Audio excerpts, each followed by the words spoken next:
Good morning, everybody. In the last lecture, we studied about the tools and techniques which are used in genetic engineering, in which we studied about the template dependent polymerase enzymes, in which we study the different types of polymerases which are used in the genetic engineering, and second, we studied about the nuclease enzyme. In this, we study there are two different types of nucleases. One is the hexonuclease and another one is endonuclease. So today we will start with the restricts and endonucleases. तो restricts and endonucleases क्या होते हैं? In the first lecture we studied that the genetic engineering has a significant role, या इसका जो genetic engineering का जो अहम रोल था वो था किसका? डिस्कवरी का रेस्ट्रिक्शन एंडोन्यूक्लियेज एंजाइम का. तो ये रेस्ट्रिक्शन एंडोन्यूक्लियेज एंजाइम क्या होते हैं? तो these are the specific enzymes which recognize a specific sequence in the DNA and cut from a specific recognized site, which is generally 4 to 8 nucleotide sequence long. These enzymes are generally found in bacteria, and they are useful for bacteria because they restrict the entry of bacteriophage in DNA by cleaving the DNA of bacteriophage into small phages. अब आप पूछोगे कि sir ये bacteriophage के DNA को क्यों restrict करता है या ये क्यों क्लीव करता है, जबकि बैक्टीरिया के डीएनए को क्यों क्लीव नहीं करता है? यह है रेस्ट्रिक्शन एंडोन्यूक्लियेज. तो रेस्ट्रिक्शन एंडोन्यूक्लियेज में एक स्पेसिफिक एक्टिविटी पाई जाती है, रेस्ट्रिक्शन मॉडिफिकेशन सिस्टम. अब ये रेस्ट्रिक्शन मॉडिफिकेशन सिस्टम के बारे में अपन वैसे आगे अध्ययन करेंगे. अब इस रेस्ट्रिक्शन एंजाइम के बारे में सबसे पहले है वो किसने बताया था, कि यह किसने ऑब्जर्व किया था कि ये ऐसा कोई सिस्टम पाया जाता है जो बैक्टीरियोफेज का डीएनए जैसे ही बैक्टीरिया में आता है और उसको कट कर देता है, जबकि बैक्टीरिया के डीएनए को नहीं कट करता है. तो सबसे पहले रेस्ट्रिक्शन एंजाइम के बारे में डब्ल्यू आर्बर नाम के एक साइंटिस्ट थे, जिन्होंने नोटिस किया कि जब बैक्टीरियोफेज का डीएनए अपने होस्ट बैक्टीरिया में एंटर करता है तो वह छोटे छोटे टुकड़ों में क्या कर दिया जाता है? क्लीव कर दिया जाता है, बिना किसी हानि के बैक्टीरिया के डीएनए को पहुंचाए. It means it degrades the bacteriophage into small pieces without affecting the host bacterium own genome. Later on, in 1970, three different scientists, Hamilton Smith, Daniel Nathans, and one is another scientist, they experimentally proved that a specific enzyme is isolated from a bacteria which name is Haemophilus influenzae and the strain is RD, which possess a specific enzyme that is Hind2. This enzyme is also a restrict enzyme which cut the bacteriophage DNA at a specific site.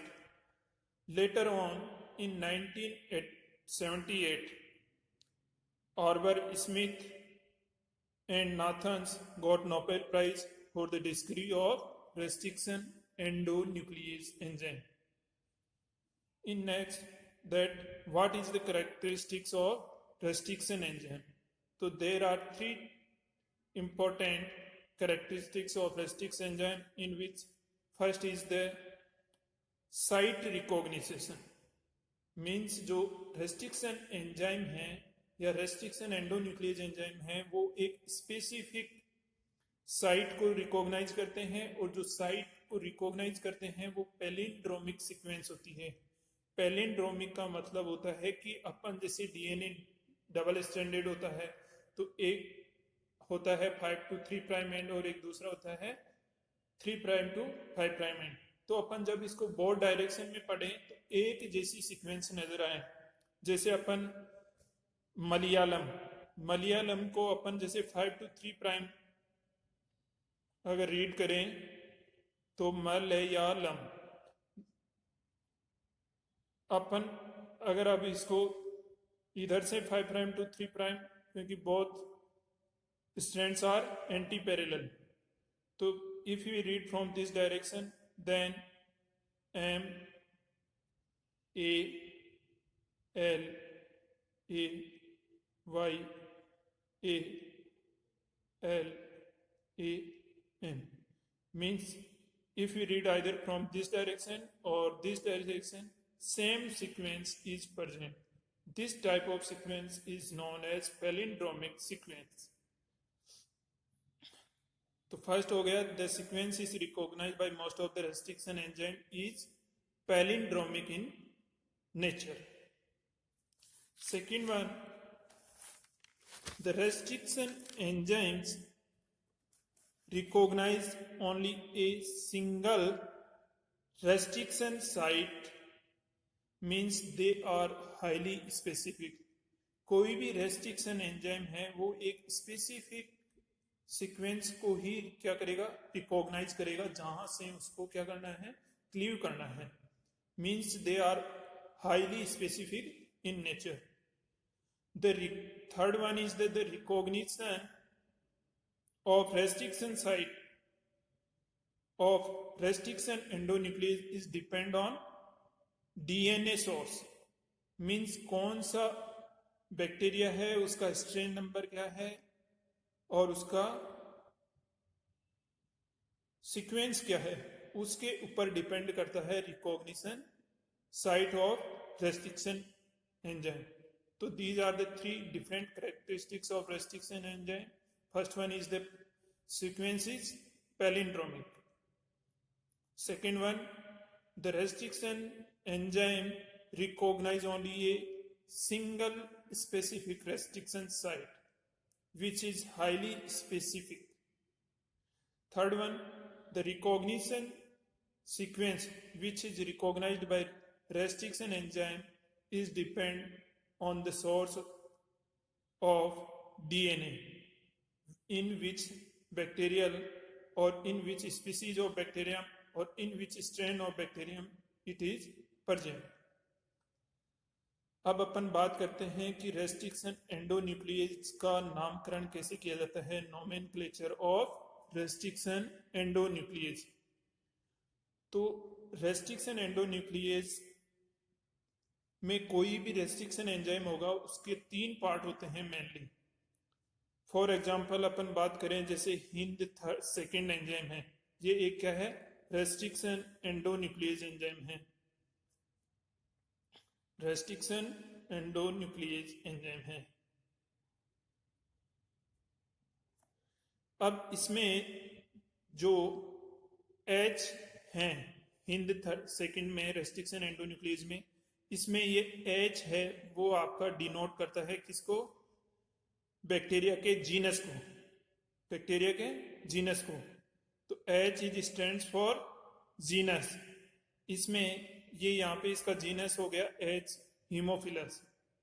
Second जो letter हैं 2 I और N, ये code करते हैं bacteria के species को। इसमें bacterial species है आपका इन्फ्लुएंजी, हीमोफिलस हो गया आपका जीनस और इन्फ्लुएंजी है आपका स्पीसीज। तो ये सेकंड वाले 2 लेटर हैं I और N, ये कोड करेंगे किसको, स्पीसीज को। थर्ड D, ये करता है किसको कोड, स्ट्रेन को। बैक्टीरिया, एक ही बैक्टीरिया है उसके अलग अलग स्ट्रेन हो सकते हैं, एक ही स्पीसीज के भी अलग अलग स्ट्रेन हो सकते हैं। तो इसमें जो थर्ड लेटर है वो कोड करता है किसको, स्ट्रेन को। और जो रोमन संख्या में लेटर होता है, जैसे यहाँ पे सेकंड लिखा हुआ है, ये इसको डिनोट करता है कौन से ऑर्डर में वो बैक्टीरिया में आइडेंटिफाई किया गया था। मतलब फर्स्ट था, सेकंड था, थर्ड था, फोर्थ था, कौन सा उसका ऑर्डर है, जिस ऑर्डर में वो आइडेंटिफाई किया है वो नोट करता है रोमन संख्या को, order of the identification in bacterium. तो ऐसे अपन रेस्ट्रिक्शन एंडोन्यूक्लियस का नामकरण करते हैं। एक दूसरा एग्जाम्पल और लो, जैसे इको R1, ये भी एक क्या है, रेस्ट्रिक्शन एंडोन्यूक्लियस। अब इसमें जो फर्स्ट लेटर है ई, ये तो इसके क्या करेगा, जीनस को कोड करेगा। अब यहाँ पे इसका genus E for stand for स्टीरिया कोलाई, स्टीरिया कोलाई। सी, ये आपके स्पीसीज को,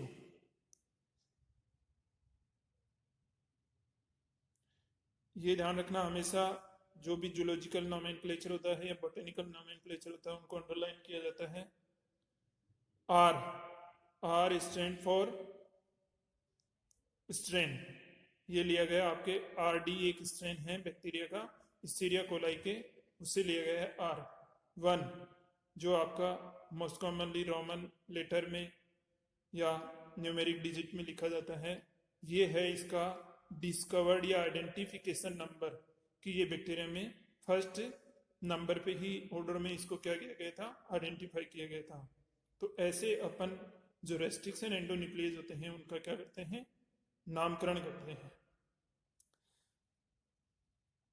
अब साइट ऑफ क्लीवेज क्या होती है, site of cleavage restriction enzyme. तो रेस्ट्रिक्शन एंजाइम होते हैं वो क्या करते हैं कि एक तो जो डीएनए के डबल स्ट्रैंड होता है, ये सिंगल स्ट्रैंडेड डीएनए को क्या करते हैं, कट नहीं करते हैं, ओनली किसको करते हैं, डबल स्ट्रैंडेड डीएनए। और जो स्पेसिफिक मैंने बताया था कि ये एक स्पेसिफिक साइट रिकॉग्नाइज करते हैं, उसी साइट को क्या करेंगे, कट करेंगे। और वो जनरली कितनी न्यूक्लियोटाइड लॉन्ग होती हैं, 4 से लेकर के 8 न्यूक्लियोटाइड को। तो restriction enzymes cut only double helical segments from the specific recognized sequence, which is generally 4 to 8 nucleotide long. Restriction enzymes cut the DNA by 2 methods.